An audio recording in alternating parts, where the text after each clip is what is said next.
Welcome back, viewers. Today we'll be doing question number 18. It says calculate the standard deviation of these values, and we have the options given to us here. Now, to do this here, these values are going to be the population values, okay, not the sample values. So we are using the population parameter. For the standard deviation, we have sigma to be the square root of summation xi minus mu squared over n. So the mean is the population mean. This is population mean, population standard deviation. Now, let's compute the mean first. The mean is 1 over n summation xi. Here, I ranges from 1 to 6. Our I ranges from 1 to 6. Why? Because we have 6 observations. Now, to do this, the summation of xi is 2 plus 7 plus 10 plus 11 plus 16 plus 20. Dividing this by 6.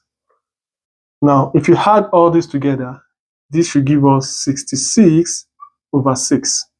And that makes the mean to be 11. Now, let's plug in this into this.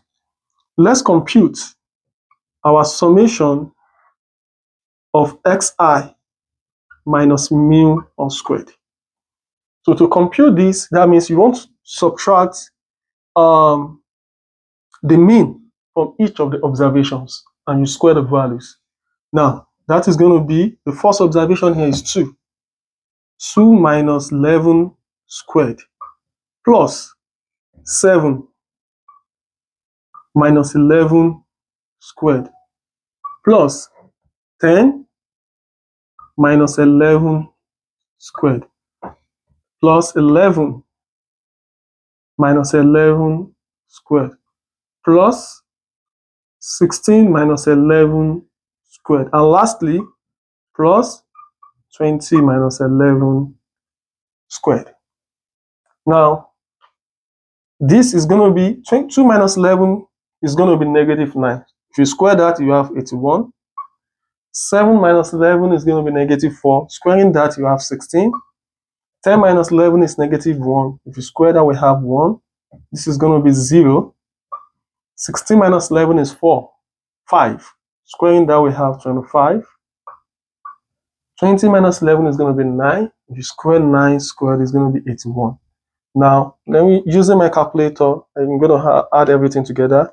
81 plus 16 plus 1 plus 25 plus 81. And this gives 204. Now, if you plug in that value into this equation here, so the numerator is going to be 204 divided by 6. So let's continue here. Sigma is going to be 204 divided by 6 is going to be root 34. And the square root of 34 should be 5.83. So this makes option A to be the right answer. Thank you very much for watching. See you next time. Bye.